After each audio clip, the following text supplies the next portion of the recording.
Welcome to Singing Tips. Today's tutorial is the hauntingly beautiful and heart-wrenching Dido's Lament by Purcell. Now, when we think about early music and early opera, we perhaps don't tie it in with the passion that we know comes from grand opera, but this aria it just breaks that mold. The timeless story of forbidden love, betrayal, and ultimately death is as old probably as time itself, really. And it's as relevant today as it was in Virgil's time when the story came into being. But you could also imagine your favourite singer-songwriter of today setting this kind of text with this kind of emotion behind it. So join me on this epic journey and this Roman legend, which is Dido's Lament. Dido is a beautiful queen, and she's been hurt terribly in love before and has built a fortress around herself and her heart. And one day, after an incredible storm, a whole fleet of ships wash up on her shore, and she takes in Aeneas, the handsome sailor, who is the head of this incredible fleet of ships. And of course, they fall in love. It takes ages for the ships to be repaired. So this happens over a huge period of time, and Dido tries really hard not to fall in love with Aeneas, despite the fact that he's dashing and handsome and a fearless warrior. But ultimately, he is called back, and destiny just really gets in the way, duty gets in the way. He has to go back, or he feels he has to go back and return the fleet. And they part, and she is betrayed, heartbroken, grieving, and decides that the only option to her is to end her own life. So she builds a funeral pyre which Aeneas and the fleet will see as they leave Carthage. So when she sings this aria to her sister, she knows full well that Aeneas will see the burning funeral pyre as the ships leave her shores.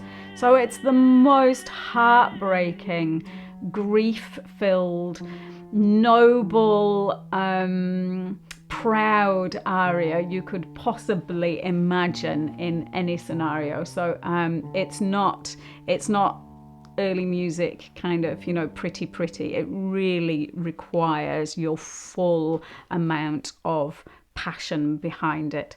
So this is Dido's Lament.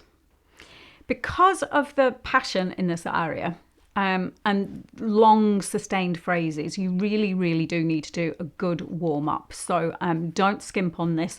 Check out my 10-minute warm-up if you need a starting place, some ideas for some exercises, but make sure you do the full range of exercises to get fully going before you attempt this one. So the structure of this song is slightly unusual in that it's written on top of what's called a ground bass. So there is a pattern of 6 bars worth of music that just repeats and repeats. It's kind of like looping these days, but obviously looping is a slightly more modern concept. But that's how it works. So this thread continues, and it's a descending chromatic passage to indicate the depth of the emotion of the aria. And that just works on repeat while the vocal line is layered above that, and the vocal line changes, but the ground bass remains the same. So it's a kind of anchoring bass line, if you like. The time signature is 3/4. We're in G minor, and I'm just keeping in the original key. All the markings in music from this period tend to be editorial because composers didn't necessarily write their dynamic markings. They just really left it to the players and singers of the day to just instinctively know what the dynamics are, so you can play around with the dynamics a little bit more than perhaps you can in, say, Puccini. Right. First phrase. The ground bass actually begins, and I would be breathing here.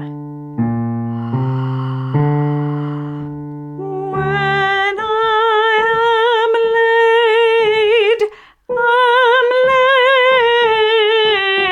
laid in earth. So don't go too slowly because it becomes really dirge-like if it's too slow. So 1, 2, 3. When I am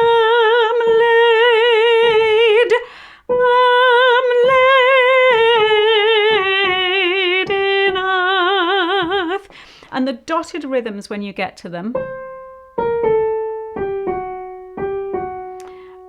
are oddly quite dance-like, always in Baroque and early music. So it feels perhaps a little bit frivolous in such a sad aria that moves very slowly and with lots of minims and crotchets to suddenly have these dotted dance rhythms, but they're really poignant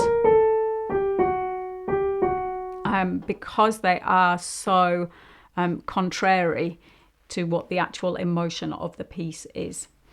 So let's just do those two phrases together. 1, 2, breathe.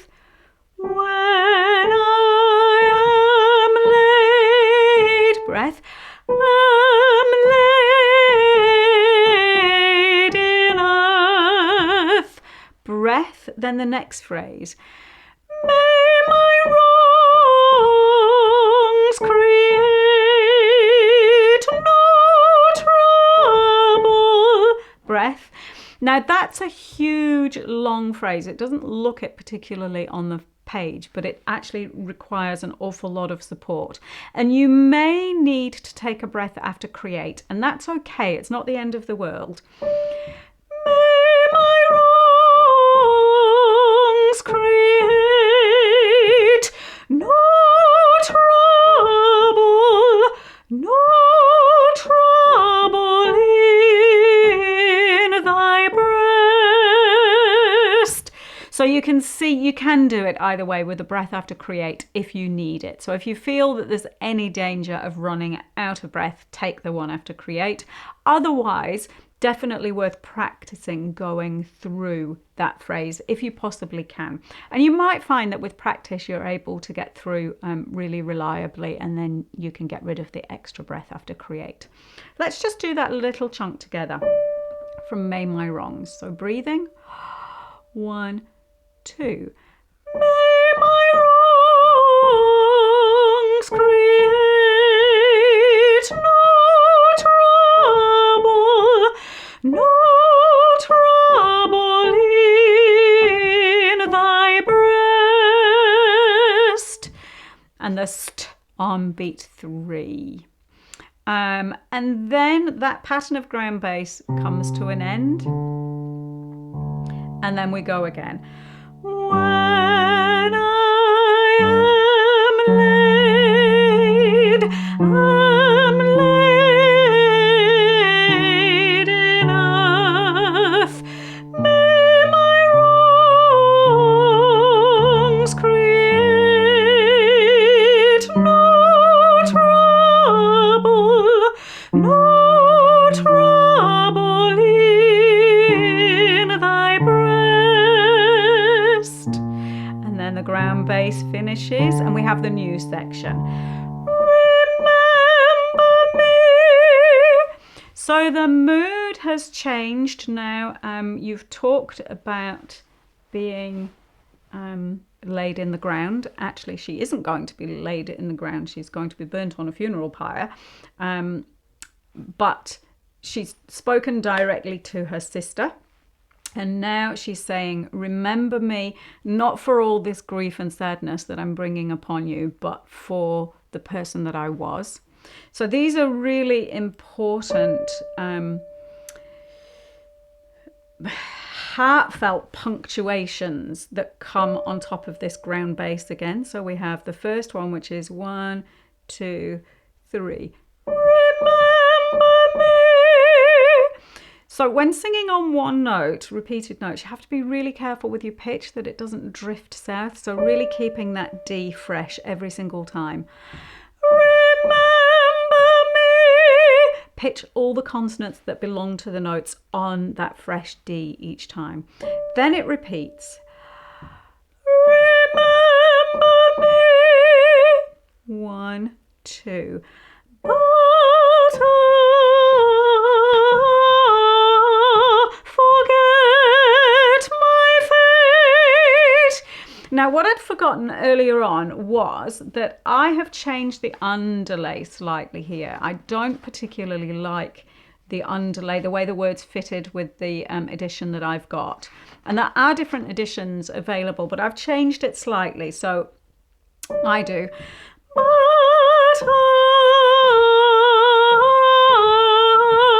So I make the R longer, and then I take a breath.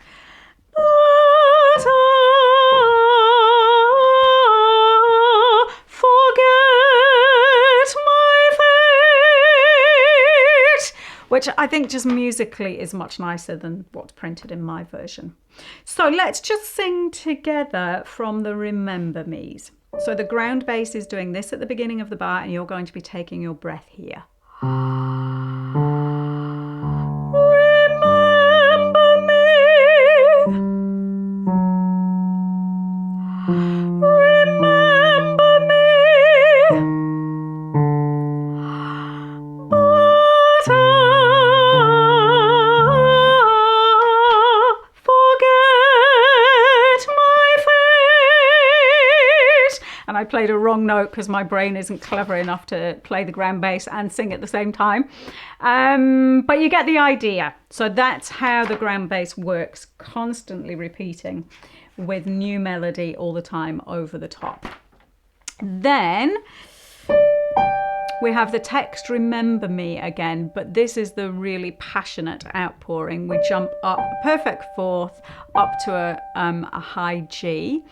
So what we need to do here is make sure that the M of member is pitched on the note and that you use the R space rather than trying to sing Remember Me, because they're all really wide east-west vowels, and what we're going to do is put them all into the R space. Remember me. Breath. But forget my fate. And here the R lines up with the way I did it previously. But breath. Forget my fate.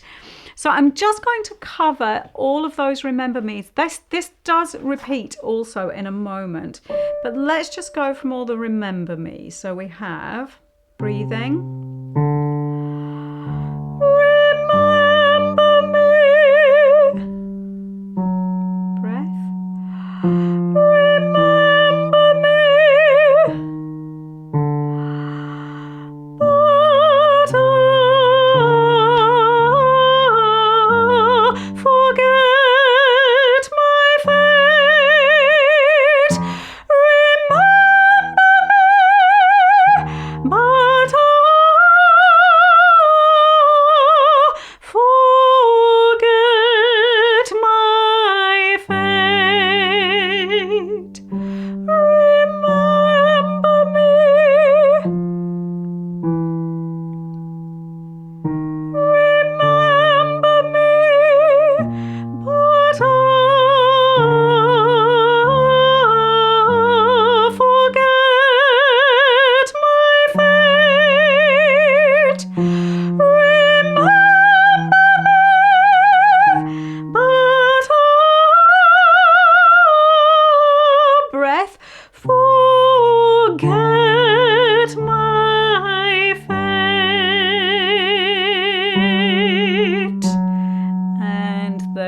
bass continues, and it continues twice more. So just know that the last time when you sing Fate, you need to hold that for 3 whole beats. So you've done forget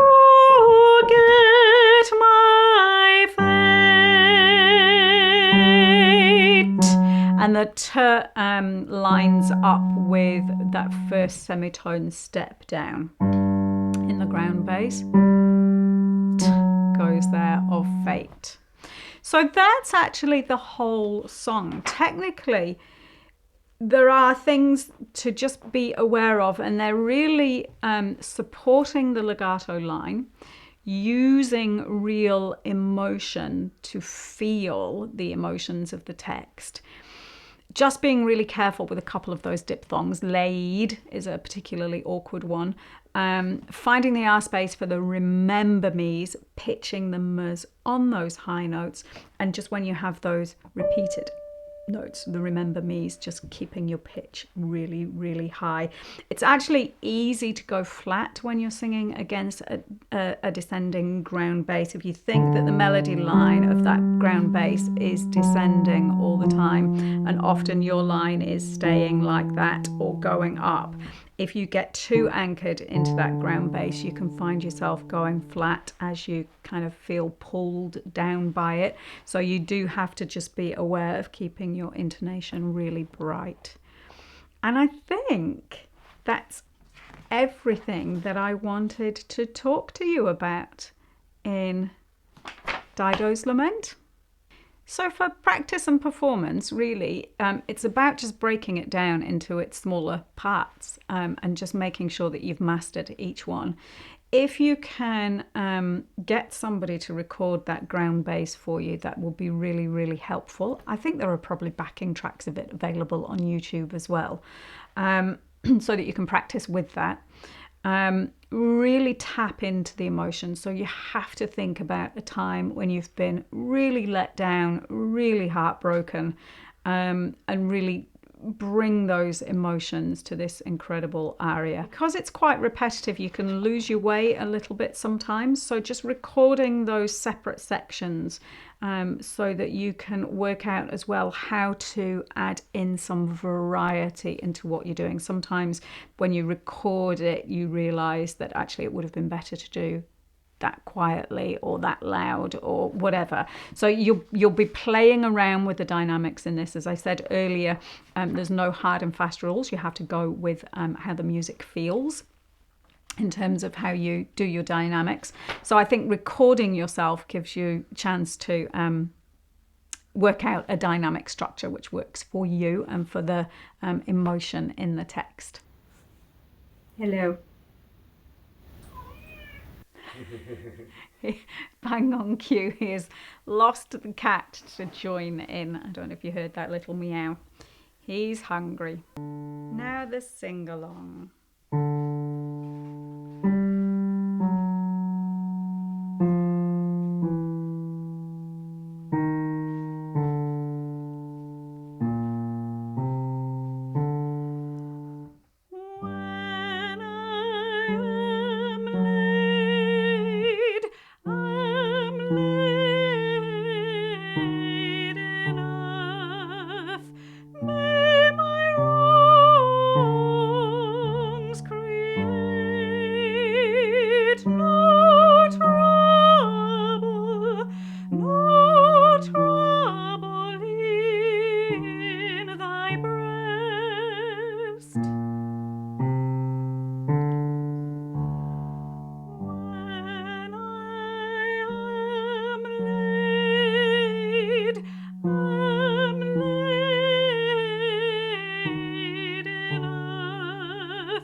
thank you for watching right to the very end.